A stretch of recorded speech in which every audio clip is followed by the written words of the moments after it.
Hello, everyone, and welcome to Slash Film Daily for Monday, April 26th, 2021. On today's episode of the show, we're going to be talking about the 93rd Annual Academy Awards. My name is Ben Pearson. I'm the senior writer at slashfilm.com, and I am joined on today's episode by Slash Film managing editor Jacob Hall, Hello, hello. weekend editor Brad Oman, Hey, that's me. and writers Hoai-Tran Hey, everyone. and Chris Evangelista. Hello. All right, guys. So we're just going to talk about all Oscars today on the podcast. So if you didn't watch and don't care, then maybe skip this episode. But Chris actually didn't watch the show, and we'll have some commentary on that very shortly. So before we get into the winners, I just wanted to talk about the differences that sort of took place in this show. Obviously, it was a very different year, and the Oscars sort of reflected that. The setting and the format and the tone, these things were very, very different than these sort of normally stodgy kind of Dolby theater, normal traditional Oscar vibe that we got. It took place in Union Station in Los Angeles this year, and the format was much different. Steven Soderbergh was one of the executive producers, and it's sort of like, he was hyping up beforehand that this was going to, like, quote unquote, feel like a movie. So I wanted to sort of open the floor to you guys and see what you thought about just the general vibe of the show. Do you think it felt like a movie? And what did you think about it? Do you prefer this kind of loosey-goosey style of the Oscars last night to the more traditional sort of structured version? So if anybody wants to jump in, go for it. Yeah, I'll jump in. This ruled. Up until the very end, this was the best Oscar ceremony I've seen in years. There's absolutely no BS in it. It was filmed, instead of with traditional, TV cameras, it was filmed with cameras used to make a movie. So it had 24 frames per second. It looked cinematic. They would stage the nominees so that they'd all be sitting at tables, and a roving cameraman would find the nominees and walk over them as they were announced. The camera was curious. The staging was interesting. There were people announcing various areas around the room. It was blocked in a way that was appealing. It was, shot in different aspect ratios, so it had black bars. It was a really widescreen experience. It genuinely felt like an intimate evening with a bunch of movie stars, as opposed to a big, like, a variety show. It genuinely felt like it was there to honor the people, and it had a very intimate, even Soderberghian quality. I'll say. I mean, it really genuinely felt like one of Soderbergh's hangout movies. I don't want them to go back. I do not want the big theaters. I don't want them wasting time with extravagant musical numbers and skits. I want this in the future, because this was small and intimate, and for movie fans. It's for people who came interested in the movies and people who made them, not for people looking for spectacle. And I think chasing spectacle has killed the Oscars over the past 30 years. So damn it, this is the future. Am I alone in thinking this? Well, you may be, Jacob, because I think the numbers have come in this morning in terms of the ratings, and it's like, I think it was something like a 50 plus percentage points off of the viewership from last year. It's like some abysmal number of people watch this. So you know what, though, Ben? Good. Kill the Oscars as a ratings grab. Just completely kill it. Have it bottom out so hardcore that all they can do in the future is small, intimate stuff like this, and maybe they even stream online. Don't even worry about spending money on spectacle. Don't even worry about trying to make it appeal to tens of millions of people. Make it for people who give a shit, like us. Well, I think you raise an interesting point here, because this Oscars, more than any other, really felt like it did not care if you had seen the movies or not. And I think that's because of the lack of clips that they showed. One of the sort of hallmarks of the Oscars is they will announce a nominee, and then they'll play a clip of, representing the work of that nominee. And that almost never happened in last night's ceremony. There were a few categories, maybe 3 or 4 total across the entire event, where they actually showed footage. But there were no big montages, big, celebrations of movies at large, or anything like you're saying that would sort of try to, pull people in, or like make people interested in checking out these movies if they hadn't seen them before.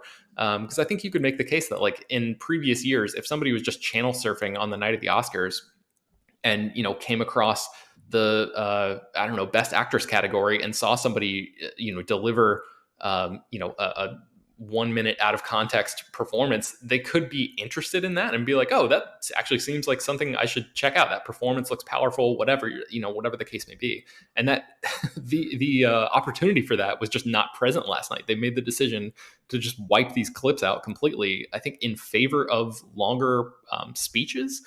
So again, like, open the floor to anybody. What did you guys think about that decision specifically? Let them all talk.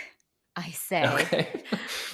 Yeah, because of Do you Steven think that's Soderbergh's movie. true? Yeah, well done. Do you think that's true even at the expense of those clips though, HT? Honestly, I do think that they, in the traditional format of like the Oscars, they tend to overdo it on the clip sometimes. I missed it a little bit, especially in the performing categories, but I think it was smart of them to keep it lean and fast going. I agree with what Jacob has said basically about this entire ceremony. I like the intimacy of it. I like the Soderberghian element of the cinematic quality, the sometimes strange camera angles and blocking. There was a couple moments where I was like, this is they're definitely trying for something here that doesn't completely work. Like when I think Laura Dern was speaking to Daniel Kaluuya and he's like looking over his shoulder and it's staged very strangely, but otherwise, I actually really enjoyed this, except for, a couple of elements, which mainly has to do with the order in which the categories were presented, because Mm. that was, I think, the big misstep of this year's Oscars. Okay, that seems like something that we should save. We'll put a pin in that and get back to that soon. Brad, what did you think? I haven't heard from you yet. I know you sort of like spearheaded the coverage last night for slashfilm.com. What did you think about the vibe of last night's show? Yeah, it was very cool. Jacob, really said it best right up until the end. I appreciated the more intimate setting. I don't want them to make this like grand big show of it.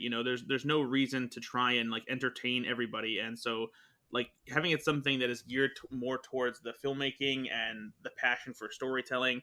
And giving it this personal touch. I really loved how the presenters, introduced a lot of the nominees with their own opinions and passionate perspectives on their work, and little things like how all of the various people who worked on these projects were connected to each other. They had during one, I think it was the costume or the makeup and hairstyling, they had one of the nominees used to be an intern for one of the other nominees, and they dive into all these little backstories behind all of the movies that were made and the people that were nominated, and it just made it a much more interesting affair than trying to watch this formal stuffy show with a bunch of celebrities and tuxedos and stuff like that, just glad handing each other and everything, and that can be fun, and people love seeing celebrities, but this presentation just gave it a little bit more personality. It made it was a lot of fun, and so I think that if they can hone in on getting some of the more messy details, which I'm sure can be worked out in the aftermath of the coronavirus pandemic, then I think there's a way to do it like this and make it even better. Yeah, so Brad, you mentioned that sort of intimate feel and like introducing the people through story instead of these clips. And to me, like on paper, that sounds like a great idea. I'm wondering if anybody else had the experience that I had last night, which was watching this. Those stories kind of went in one ear and out the other because I'm so used to all of the non-essential speaking parts in the Oscars just being completely meaningless fluff that I can tune out. So like even though I knew that they were doing it differently this year, I couldn't I had a difficulty retaining the information that was in those anecdotes, and that just may be me. I don't know if that spoke to anybody else here, if anybody had that experience, or if I'm on an island on that one. Sounds like you problem to me, Ben. Okay, all right. I'm totally joking. I'm joking. But I will say, Ben, once I got on the vibe of it, and I know what you mean. Like when the first category, I was initially taken back, like, "Whoa, what's going on? How are they going right into the category now? What?" But the more it went on, the more I get used to it, and I'm so used to the Academy Awards literally pausing and going, cows in movies. Here's a 4-minute montage about cows in movies for some reason. And there were no cows in movies montages here. And that time was better spent on things that mattered, which was stuff like this. So I guess my question to you, Ben, is do you think, would you, this is a leading question, I apologize. Mm-hmm, mm-hmm. Did you miss the skits and the fluffy montages that didn't have anything to do with any nominees? Do you think you prefer like a more ordinary show to this? I mean, it's not, considering you didn't seem to vibe on it like we did. Well, I think all Oscars skits should be hurled into the sun. I hate them. I hate all of them. Ordering pizzas for celebrities and like shooting t-shirt cannons into the crowd or whatever the hell they normally do. I hate all of that stuff, but I am a sucker for the montages. So, there's even something when they have about nothing to do with the show. Even when they like say airplanes in movies, Here you go. Yes, because it's all about other movies, and I love movies, Jacob. That's my thing. I love movies. So, like, even watching, yeah, even if they have nothing to do with the movies that are actually being represented, I think the Oscars, to some people stands as like this singular event, this bastion of like what film can be, and this celebration of the entire art form. And if they're showing older stuff or out of context clips, as long as the montage is well edited, I kind of love that stuff.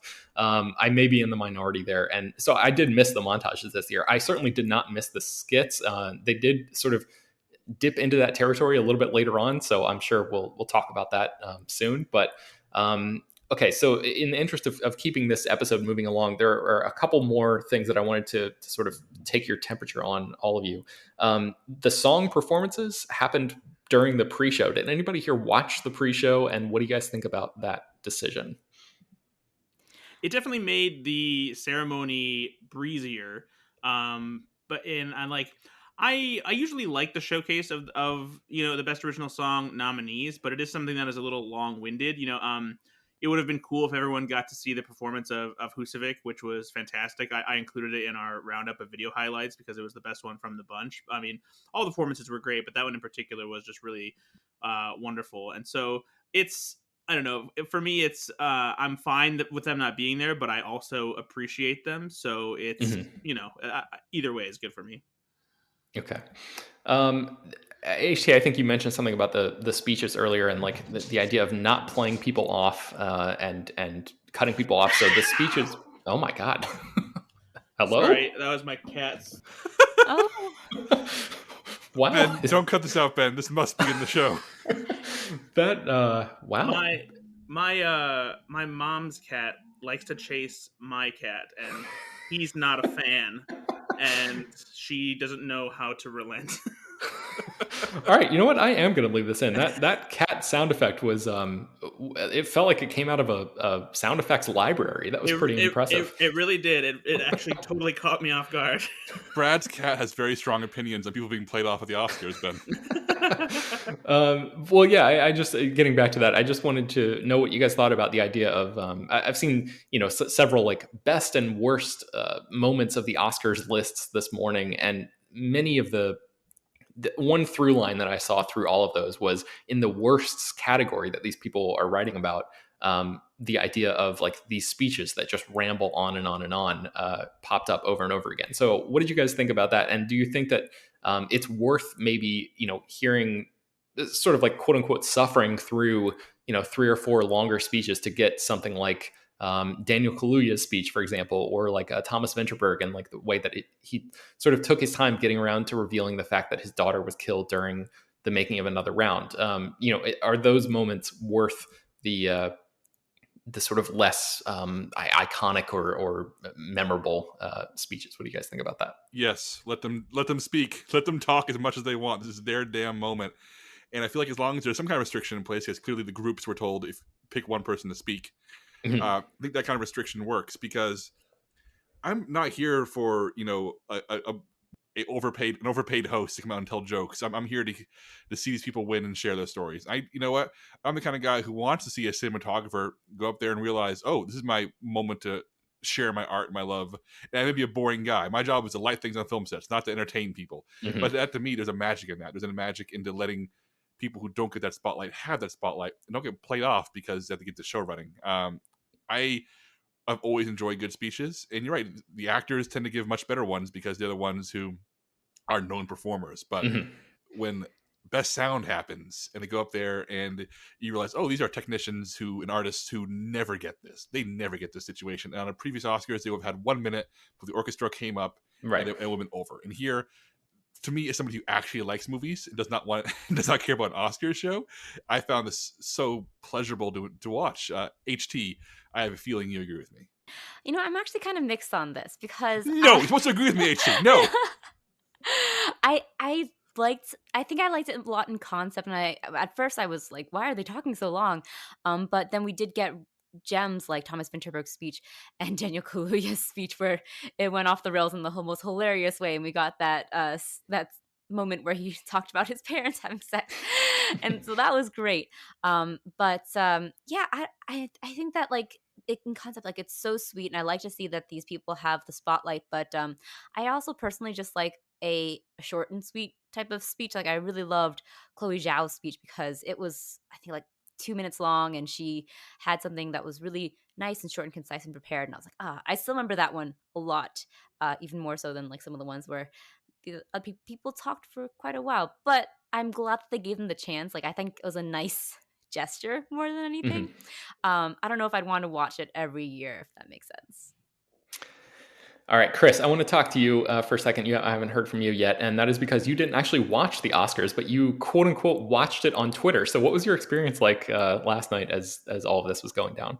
Yeah, I found that I don't really like award shows, but I somehow am able to figure out exactly what's going on in all of them because people just live tweet every single thing that's happening, and I am addicted to Twitter. I wish I weren't, but so even though I wasn't watching the show, I kept my eye on Twitter, and I pretty much knew exactly what was happening when it was happening. And I gotta say, from the outside looking in, these were the best Oscars ever in the entire history of the Academy Awards, just because I really loved how confused it left everybody. And just based on reactions, like it was just like, especially that last half of the show, it was just shaking things up, and it was anarchy, and it was chaos. And I'd much rather have something like that than just the same old boring shit. Say what you will about the year where there was that the La La Land Moonlight mix up.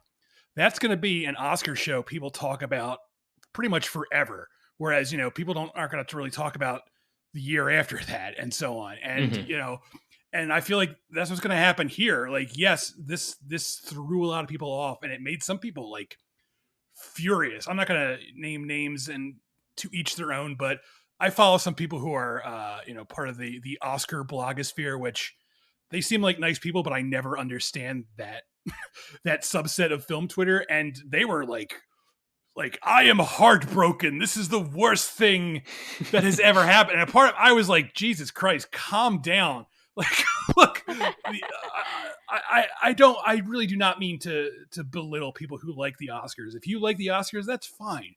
But you have to realize on some level that this is all like bullshit. This is all like pageantry. This is literally Hollywood patting its own back. It's a bunch of really rich, popular people getting together in a room to celebrate how really rich and popular they are.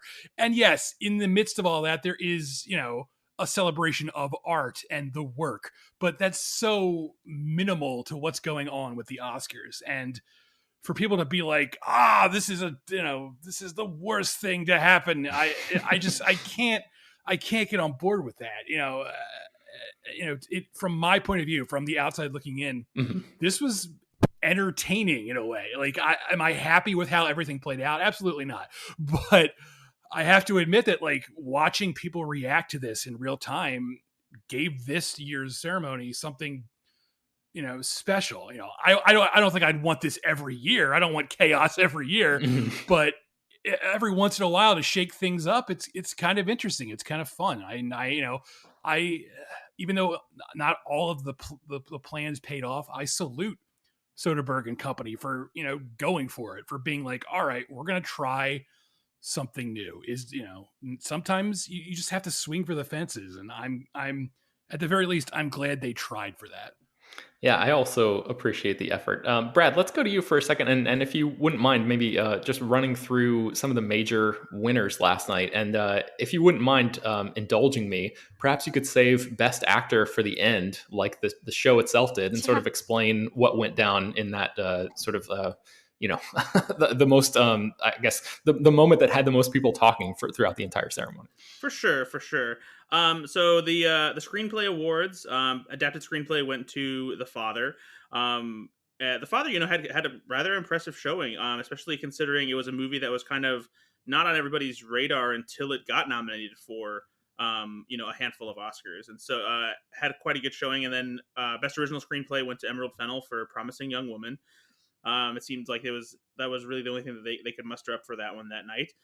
The supporting actor and actress categories went to Daniel Kaluuya for Judas and the Black Messiah and Yu Jun Yoon for Minari.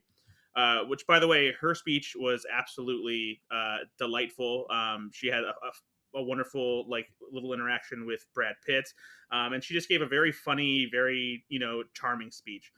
The Best Director went to Chloe Zhao for Nomadland, which also ended up winning Best Picture, which was the third to last award handed out for the evening. And it kind of, I don't know, sucked the wind out of the sails, because Best Picture is supposed to be, the big finale. And it's like, oh, this is everything that we've been leading to. Mhm. And there was just so much confusion where everyone's like, wait a minute, what? We're doing Best Picture now? And we're ending on Best Actress and Best Actor? And this led everyone to believe, which I don't know. Did I say Best Picture went to Nomadland? Did I just say that? Yes. I didn't Mhm. say that. Did I say it? Yeah, you did. Okay, I said it now, even if I didn't. So the last two awards, Best Actress and Best Actor, and this had everybody thinking, oh, okay, so if we're not ending with Best Picture, they must want to end on Chadwick Boseman winning Best Actor. It's his final performance. He's been cleaning up during this awards season, posthumously winning awards for his performance in Ma Rainey's Black Bottom, left and right. Surely this is exactly what's going to happen. So Best Actress was given to Frances McDormand for Nomadland, a movie which earned several awards as well. And so then we get to Best Actor, the final award, and it's not Chadwick Boseman, it's Anthony Hopkins for The Father. And what sucked the wind out of the sails even more so is Anthony Hopkins wasn't even at the ceremony, not even virtually. They didn't even allow him to come in on Zoom. He wasn't at a remote location like the British Film Institute or another screening room somewhere around like some people appeared on the Oscars. He just wasn't there, and they accepted the award on his behalf. And so we've since heard that apparently his representatives desperately tried to have the Academy allow him to appear via Zoom because he lives in Wales. He's 83 years old. There's a pandemic going on, and he didn't feel comfortable traveling. So they wouldn't allow it because they were trying to be very strict and didn't want to have it feel like all the other award ceremonies that had people Zoom in. And then it's apparently there was also a situation where Olivia Colman, Anthony Hopkins' co-star in The Father, was slated to accept for him. But I don't know if it's simply because they were short on time after they ran over their allotted window that they wanted to speed things up and they didn't have it happen. But obviously this didn't occur, and so the show just kind of ended like it was a mistake. Like, oh, whoops, sorry guys, the show's Joaquin over. Phoenix ran out of there, and Questlove was left to just wrap it up. It doesn't help that Joaquin Phoenix, the most awkward man in existence, a man who's never seemed comfortable in any situation in his entire life, the last man you want in charge on stage during a crisis. Yeah, you hear the Curbing Enthusiasm theme just piping in the background. The least he could have done was dance on the stairs again or something. So Brad, what did you think about that? Like, what were your first thoughts when they read Anthony Hopkins' name there? It was just like wow, okay, so first of all, like that idea goes completely out the window of having this big celebration and like tribute to Chadwick Boseman, and kind of this, I don't know, it almost felt like there would be this feeling of unity, of celebrating this actor who's no longer with us and gave us this amazing final performance, and it just it almost made it feel like even more of a snub than it would have if the award was given out before Best Picture, because it just totally sullied the end of the entire ceremony. And it's a shame because it's a thing where Anthony Hopkins, it's an award he deserves for sure. I mean, so it kind of sucks that he gets caught up in this because the producers of the Academy Awards decided to frame it like this and take a gamble on thinking that this would be a big moment to end on, and it just ended as a dud. So it just goes to show you too, like the producers, even though we like to think that like they do certain things as far as like framing the awards and when they hand them out and who's there, know what's going on, is that they don't know who the winners are either. Like they keep the winners, sealed in those envelopes until they are handed out. And so a lot of people have questioned that, but I think that we found out that is absolutely true this year. And I want to point out that the Oscars have actually tried this gimmick before, and it just hasn't backfired until now. Like when Martin Scorsese finally won an Oscar for The Departed, the people who presented him that Oscar were Spielberg, George Lucas, and Francis Ford Coppola, and they're all friends, and they're all part of the same generation. And basically, everyone was like, we have a pretty good idea that Scorsese is going to win this year, so let's have his friends give him his Oscar. Same thing with Spike Lee when he won for Black Klansman. He won the script for that. They had Samuel L. Jackson, who was a good friend of his and has been in his movies, give him that award. And those are all they're all basically the same sort of situation where they didn't know who was going to win, but they had a pretty good idea who was going to win, and they were like, all right, this will make for good TV. Scorsese's friends giving him an award, Spike Lee's friend giving him an award, and they sort of were trying to do the same thing here, where they were like, all right, obviously Chadwick Boseman is going to win, so let's try it. And it just backfired spectacularly. But I do want to point out that, like, they have tried this before. On the same thing, Barbara Streisand for Hurt Locker as well. They put her on the stage hoping it would be a Catherine Bigelow, and once that worked out. Exactly. So it's like, I guess it's like law of averages. It was bound to backfire sooner or later if they kept trying this. And unfortunately, it just happened in the most spectacular way imaginable. I can hear you grinning, Chris. You're like, this is great. Down like the Oscars. I burst out laughing, HT, when it happened. I couldn't stop laughing in my living It's like, room. yeah, I feel like on one level, I do feel really bad for Chadwick Boseman's widow, because she was there, and I'm sure she was thinking the same thing everyone else was thinking, like, oh, they're holding this last because they're going to give him the award. And I'm sure that had to really fucking suck and be crushing when that didn't happen. But if you step back from that, you have to admit, in a very dark way, this is very bleakly funny that the Oscars had this big plan. They were like, all right, we know how this is going to end, and it fucking just blew up in their face. And in a macabre sort of way, that's funny. Also, while I'm on the subject, I just want to add, I saw a lot of people giving Anthony Hopkins shit. Please don't do that. Anthony Hopkins is a national treasure and international treasure. International treasure. Yes, you're right. Like, people, and it's one thing to be like, oh, I'm fine with him winning, but some people were like, at the very least, he could have been there. Anthony Hopkins is 83 years old. He doesn't want to get on a plane in the middle of a fucking pandemic. Cut him some slack. That's all I got to say on that. Yeah, I saw somebody tweeting a massive tweet thread. I'm not going to say who it was, but how it was one of the gravest injustices in artistic history. Anthony Hopkins should be ashamed and like return his statuette to Chadwick Boseman. I'm like, fuck you. Wow. Yeah. Wow. Come on. Okay.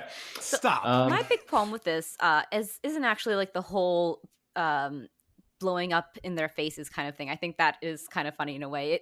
It made for an entertaining, if anticlimactic, ending to the ceremony. But my big problem with the shuffling of the categories to lead up to this supposed big awarding of Chadwick Boseman at the end in a play for TV ratings, basically, or for good TV, is that it took away from the historic wins that Chloe Zhao and Nomadland got for Best Picture and Best Director. Like, traditionally, we would have Best Director and Best Picture right at the end. And it feels like we almost breezed by those so quickly that we didn't actually get a chance to appreciate how big and how exciting and how historic these wins are. Chloe Zhao is the first woman of color to win Best Director, first Asian woman, second woman ever.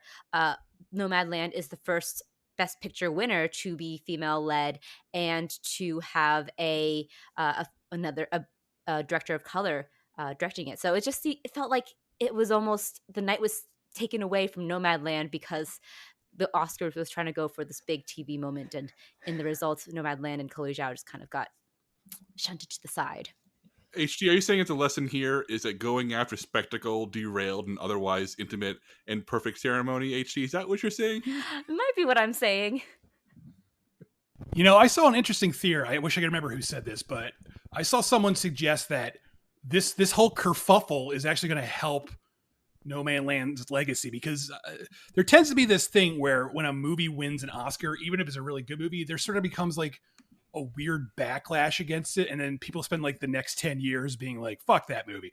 And that didn't really happen with Moonlight, because Moonlight was so wrapped up in that, spectacle where it accidentally went to La La Land and then it went to Moonlight, and it sort of made the win even more profound and more important. Like, holy shit, Moonlight did this amazing thing. And it kind of seems like maybe that's going to happen with Nomadland too, because there was already a weird sort of backlash against Nomadland where people were like, the the movie's not, it's not critical of Amazon enough, even though that's like not what the fucking movie's about. I don't want to get into that, but I do feel like if this were a normal Oscars, like in a month, people would be like, "Fuck Nomadland," but I kind of think its legacy is going to hold on a little bit more now, just because it's so ingrained with this.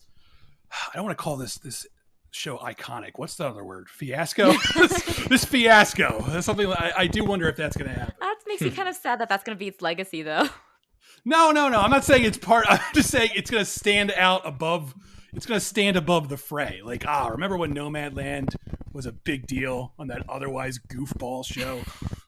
All right, so we've talked a little bit about some of these history-making moments. HT, you mentioned Chloe Zhao. Anthony Hopkins is now the oldest Oscar winner in any acting category at 83 years old. I think, Chris, you alluded to that earlier. Frances McDormand is now the second person to ever win Best Actress 3 times, joining Katharine Hepburn, who has 4. Yang Jung-yoon is the first Korean performer to win an Oscar in any acting category, which is pretty amazing.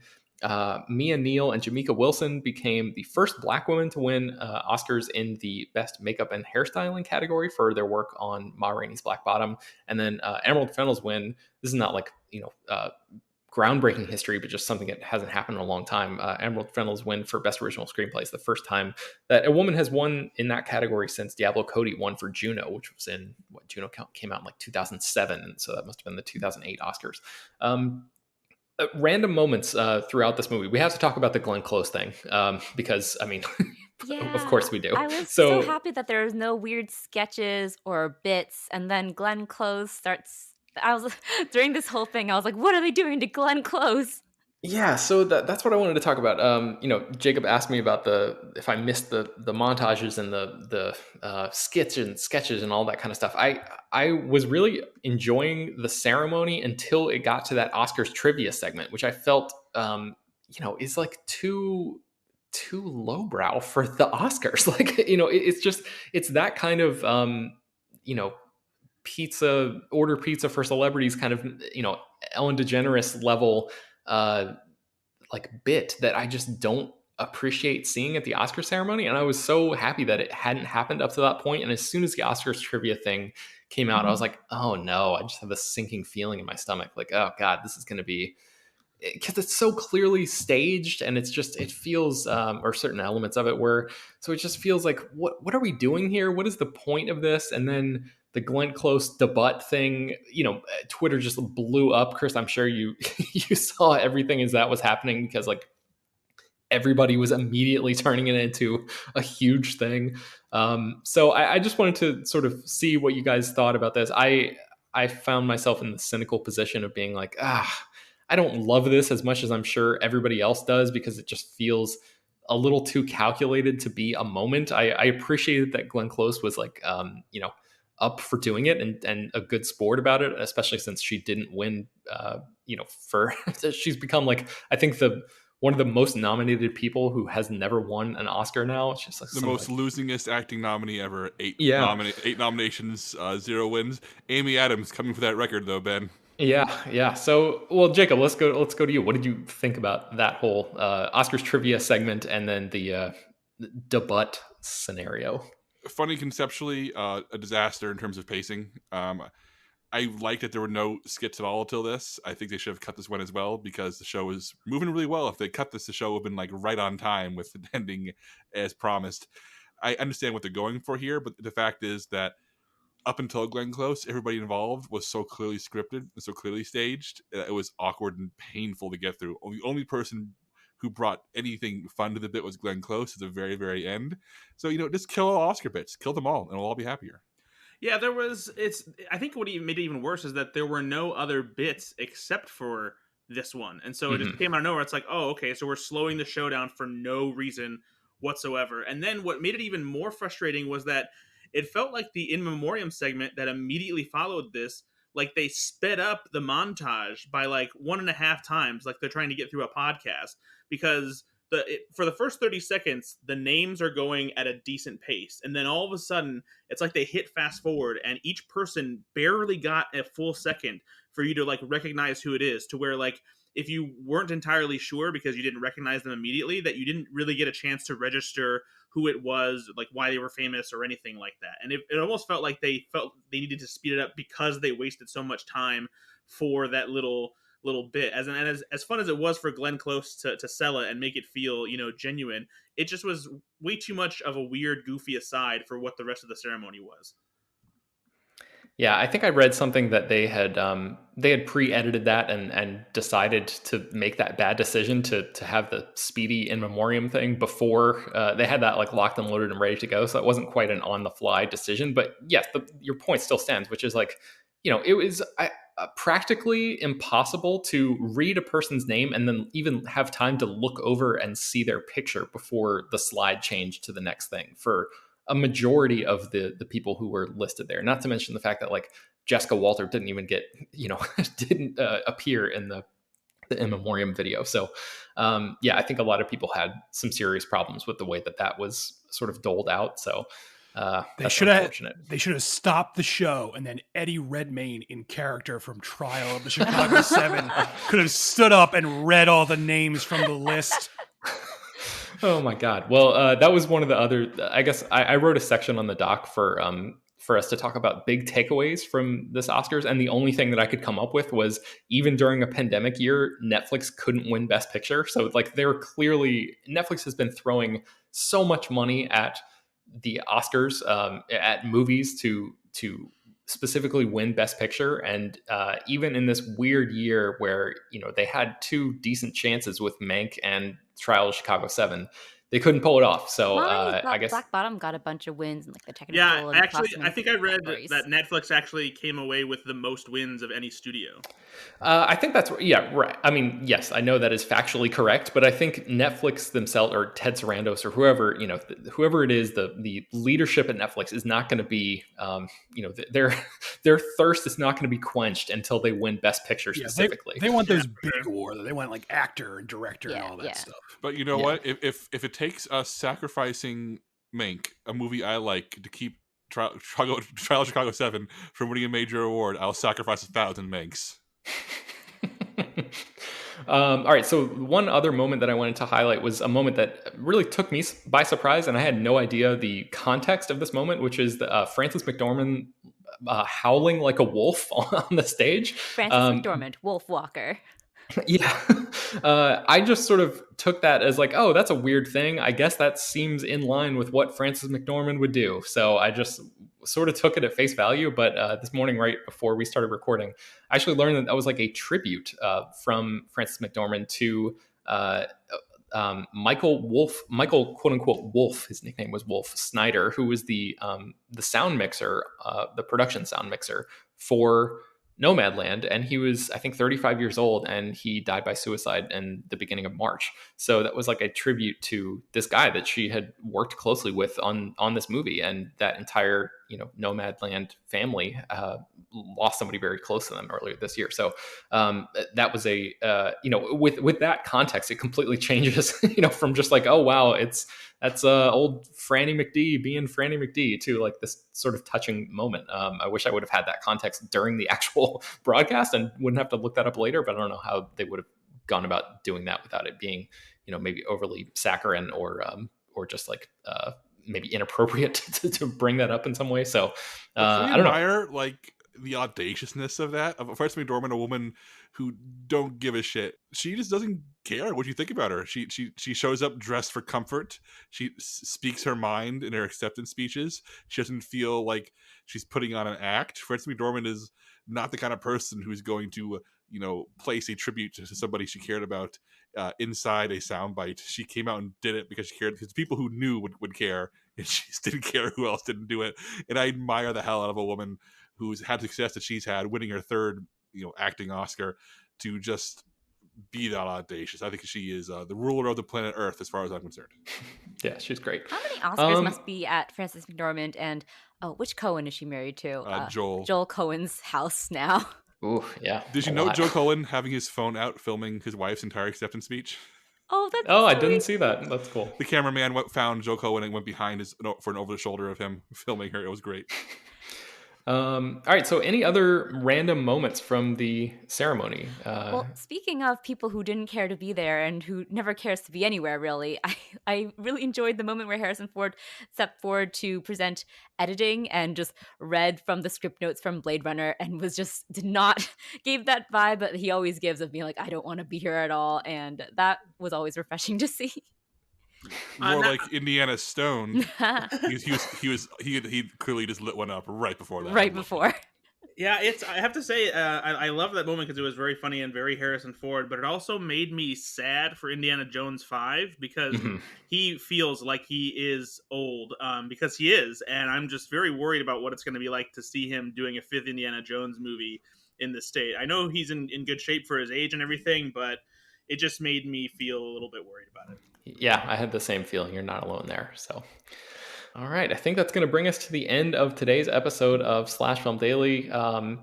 Jacob, it sounds like you would want this kind of show to be more of the norm going forward. Do you have any, real quick before we go, any sort of like recommendations for how they might be able to incorporate any of these ideas, any of these format changes in with a quote unquote normal show next year?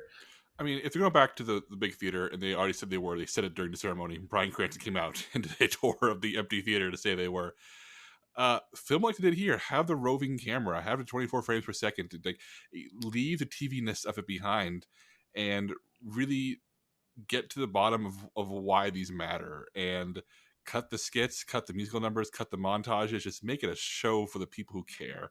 And like I said, don't even put it on ABC anymore. Don't worry about trying to make a ratings thing. Like, stream it, and the people who want to watch it will watch it. I mean, I think trying to turn the Oscars into something that makes money is what's killing the Oscars as a show. This was great. I don't care if people didn't watch it. Screw them. One thing that I didn't even realize until right now is that they didn't mention the Academy Museum, which I'm shocked by, because they for the past several years it feels like they've mentioned that and shown footage of like the museum under construction and all that stuff, and it's actually like completed now and is going to be opening very soon. So I'm shocked that they didn't like. I this believe some of the of the performances of the best original songs happened at the Academy Museum. Okay. All right. That makes sense then. So maybe they talked about that in the pre-show, which I did not watch. So, okay. All right. Well, there's my curiosity is satisfied. Thank you, Brad. All right. I think that's going to bring us to the end for real of this episode of the show. You can find more about all of these stories that we mentioned on today's show at slashfilm.com and linked inside the show notes of this episode. Slash Film Daily is published every weekday, bringing you the most exciting news from the world of movies and TV, as well as deeper dives into the great features you can find on the site. You can subscribe to the show on Apple, Google, Overcast, Spotify, all of the popular podcast apps, and send your feedback, questions, comments, concerns, and mailbag topics to us at peter@slashfilm.com. Make sure to leave your name and general geographic location in case we mention your email on the air. Don't forget to rate and review the podcast on Apple Podcasts. Tell your friends, spread the word. Thank you all for listening, and we will talk to you tomorrow.